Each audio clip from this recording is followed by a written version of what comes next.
अस्सलाम वालेकुम बिस्मिल्लाहिर्रहमानिर्रहीम। अज पुत्तर मैं अपने बच्चों को चिकन ते करेले बना के देन लगी हाँ।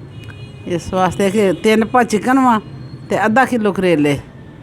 मैं करेलियां की स्पैशल रेसिपी लैके आई हाँ बगैर कड़वियां तो। लोग बनाते हैं कड़वे तो साढ़े करेले माशाल्लाह बहुत मज़ेदार होंगे। कूंडी विच मसाले सारे पुत्तर सुक्का धनिया जीरा अदरक थोम फिर की ओहदा ना सुरख मिर्चां थोड़ियां जी पाइयां हल्दी पाई नमक पाया हरियां मिर्चां पाइयां तो इन्होंने हुण मैं कुटन लगी कुट के बड़ा सोहना एक जान कर लाँगी इन्होंने मसाले मैं क्योंकि असी कूंडी विच रगड़ के हर चीज़ खाने। तो हुण मैं फ्राई पैन उत्ते रखिया वा ते फ्राई पैन दे विच मेरे चैनल नूं सबसक्राइब करो लाइक करो शेयर करो मेरे बच्चों। तो हुण फ्राई पैन दे विच तेल रखिया वा ते आ करेले वेख लो मेरे तर मैं तुहाडे नाल करेले धोने का तरीका भी किसी दिन शेयर करांगी कि नमक ला के धोई दे किस तरह वा इहदी कड़वाहट किस तरह कढ़नी आ इन्हों फ्राई किस तरह करना वा हल्की हल्की आंच ते करना वा ज़्यादा आंच तेज़ नहीं करनी कि फटाफट तेज़ लाई थले तीली तो फटाफट साड़ सुट के रख देते नहीं। मैं हल्की हल्की आंच ते ज्यों करेले रखे ने माशाल्लाह हल्की हल्की आंच ते इन्होंने एडे सोहने बन जाना वा। 3 पा चिकन लिआंदा है तो आधा किलो करेले लिआंदे आ इस वास्ते कि ज़्यादा करेले नहीं मैं पाती बस पूरे पूरे। 3 टमाटर पाए ने छोटे छोटे ज़्यादा वड्डे नहीं। तो प्याज जड़े ने वो मैं 4 गंढे पाए पुत्तर छोटे छोटे ज़्यादा नहीं कि मिठे करेले बन जाते। फिर मसाला कुट के सारा मैं जान कर लिया तो प्लेट च कढ़ लिया। ए वेखो मसाला जड़ा पुत्तर मैं पाना हांडी विच। करेले हुण फ्राई करन लगी हल्की हल्की आंच दे उत्ते ज़्यादा तेज़ अग नहीं करनी हल्की जी पुत्तर रखनी है। हल्की हल्की जिन्नी आंच होएगी ना उन्ने करेले मज़ेदार बनणगे ज़ैके वाले बनणगे सड़नगे नहीं। सड़े हुए करेले जड़े हांडी का कोई ज़ैका नहीं कोई मज़ा नहीं आता। मेरे चैनल नूं सबसक्राइब करो लाइक करो शेयर करो। आ करेले पुत्तर आ वेख लो हुण तुहाडे सामने ही आ हल्की हल्की आंच ते मैं बनाण डई। अपनी मां की ज़्यादा तो ज़्यादा सपोर्ट करो ਤੁਹਾਡੀ सपोर्ट के नाल ही मैं उड्डी फिरना वा। तुसीं मेरी सपोर्ट करनी है तो मैं माशाल्लाह कामयाब हो जाऊँगी। आशा की सहेली स्कूल पढ़ती सी ना पुत्तर उन्हें साढ़े घर आना तो वो करेले नहीं सी खाती उन्हें घर करेले गोश्त पक्के कहती सी आंटी मैं नहीं खाती। तो आशा कहती आओ मेरे साथ बैठ के खाओ ना खाना आप भी। तो मैं देखती हूँ आप खाते हो कि नहीं कहती हाँ मैं नहीं खाने ये करेले। तो आशा कहती आओ खाओ ना। फिर मैंने कहा बेटा खा लो ना। अच्छा आंटी जी खा लेते हैं।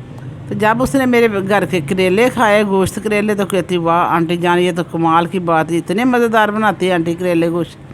कहती मेरी मामा तो बिल्कुल नहीं सही बनाती कड़वे बनाती है। तेल दे विच पुत्तर प्याज पा ले हल्का ब्राउन कलर होएगा फिर वो गोश्त पा देना हल्की हल्की आंच ते गोश्त नूं बहुत माशाल्लाह मज़ेदार कर लेना सोहना कर लेना इसकी शक्ल आ जानी कि अच्छा बन जाए। हल्की आंच ते पुत्तर पकाना कि अंदरों ये पक भी जाए ਇਹਦਾ कलर भी चेंज हो जाए।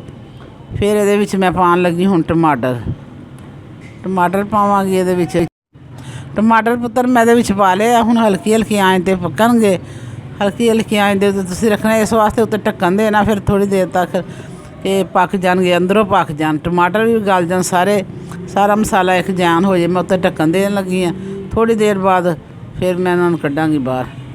फ्राई हो गए ने आ वेलो करेले मैं हल्की हल्की आंच ते फ्राई किए मसाला कुटिया वा सारिया चीज़ां तैयार कर लियाँ। हुण मसाला मेरे विच पाता वा आ वेखो मसाला पाण डई मसाला पुत्तर हल्की हल्की आंच भुनना कि जेड़ा थोम अदरक दी शान खत्म हो जाए कि हवाड़ भुनाई करनी हल्की हल्की आंच ते स्मैल खत्म हो जाए आ थोम दी अदरक दी पुत्तर ते सोहना इहदा ज़ायका हो जाएगा हांडी दा बड़ी मज़ेदार बनेगी। मसाला सारा घुल गया वा तो हुण मेरे चैनल नूं सबसक्राइब करो लाइक करो शेयर करो मेरे पुत्रों तुहाडे सपोर्ट के नाल ही मां ने कामयाब होना इंशाअल्लाह ताला अलहमदुलिल्लाह। आ मेरिया धियां ने मेरे चैनल नूं कामयाब करना मेरे पुत्तरां धियां ने मेरे देसियां परदेसियां ने मैं अपने देसियां परदेसियां वास्ते सब कुछ करन डई आं। आन कम्मां कारां तो आन तो फटाफट आके हांडी बनान ते खुबस लियान बाज़ारों जाके ते खान उन्हां दी खातर मैं ये हांडियां बनानी अपनी धियां पुत्तरां वास्ते देसियां परदेसियां वास्ते। तो मैं पानी पाया वा आधा गिलास तो उत्ते ढक्कन रख दिता वा तो बाद च जो ढक्कन चुकना वा तो फिर हल्की हल्की आंच दे उत्ते मैं करांगी इसदी भुनाई। 15 मिनटां बाद पुत्तर मैं ढक्कन चुक्या 15 मिनट पकदी रही हांडी ਅੰਦਰੋਂ ਬਿਲਕੁਲ ਗਲ ਗਈ ਮਾਸ਼ਾਅੱਲਾ, ਬਹੁਤ ਸੋਹਣੀ ਹੋ ਗਈ। ਹਾਂਡੀ ਦੀ ਪੁੱਤਰ ਭਨਾਈ ਹੋ ਗਈ ਚੰਗੀ ਤਰ੍ਹਾਂ ਮਾਸ਼ਾਅੱਲਾ, ਸੋਹਣੀ ਹੋ ਗਈ ਹੈ। ਤੇ ਹੁਣ ਇਹਦੇ ਵਿੱਚ ਕਰੇਲੇ ਪਾਓ ਤੇ ਫਿਰ ਇਹਨਾਂ ਨੂੰ ਹਲਕੀ ਹਲਕੀ ਆਂਚ ਤੇ ਪਕਾਓ। ਫਰਾਈ ਕੀਤੇ ਪੁੱਤਰ, ਮੈਂ ਕਰੇਲੇ ਪਾਏ, ਕੱਚੇ ਨਹੀਂ ਪਾਏ, ਫਰਾਈ ਕਰਕੇ ਅਲੱਗਾ ਰੱਖੇ ਸੀ ਮੈਂ ਫਰਾਈ ਬਾਨ ਦੇ ਵਿੱਚ। ਤੇ ਹੁਣ ਮੈਂ ਹਾਂਡੀ ਵਿੱਚ ਪਾਏ ਨੇ, ਹਲਕੀ ਹਲਕੀ ਆਂਚ ਤੇ ਇਹਨੂੰ ਹਿਲਾਵਾਂਗੀ। ਹਿਲਾ ਕੇ ਫਿਰ ਹਲਕਿਆ ਵੇਖੋ ਹਲਕੀ ਜਿਹੀ ਆਂਚ ਤੇ ਫਿਰ ਇਹਨੂੰ ਮੈਂ ਚੰਗੀ ਤਰ੍ਹਾਂ ਹਲਕੀ ਹਲਕੀ ਆਂਚ ਤੇ ਭੁੰਨਦੀ ਜਾਵਾਂ, ਭੁਨਾਈ ਕਰਾਂਗੇ ਅੱਛੇ ਤਰੀਕੇ ਨਾਲ। ਪੁੱਤਰ ਹਲਕੀ ਆਂਚ ਤੇ ਦਮ ਰੱਖਿਆ ਸੀ ਹਾਂਡੀ ਨੂੰ ਤੇ ਹੁਣ ਮੈਂ ਸਾਲਨ ਕੱਢ ਕੇ ਤੁਹਾਨੂੰ ਖਾਣ ਲੱਗੀ। ਮਾਸ਼ਾਅੱਲਾ ਵੇਖੋ ਕਿੱਡੀ ਸੋਹਣੀ ਪੱਕ ਗਈ ਹਾਂਡੀ। ਖੈਰ ਨਾ ਅੱਲਾ ਤੰਦਰੁਸਤੀ ਦੇਵੇ ਖਾਣ ਵਾਲਿਆਂ ਨੂੰ, ਵੇਖਣ ਵਾਲਿਆਂ ਨੂੰ, ਮੇਰੀਆਂ ਧੀਆਂ ਪੁੱਤਰਾਂ ਨੂੰ ਅੱਲਾ ਰਹਿਮਤ ਕਰੇ, ਉਹਨਾਂ ਦੇ ਉੱਤੇ ਕਰਮ ਕਰੇ। ਮੇਰਾ ਸੋਨਾ ਪਰ ਮੇਰੇ ਚੈਨਲ ਨੂੰ ਸਬਸਕ੍ਰਾਈਬ ਕਰੋ, ਲਾਈਕ ਕਰੋ, ਸ਼ੇਅਰ ਕਰੋ। ਮੇਰੇ ਧੀਓ ਪੁੱਤਰੋ ਜੀਂਦੇ ਰਹੋ, ਜ਼ਿੰਦਗੀ ਵਾਲੇ ਹੋਵੋ।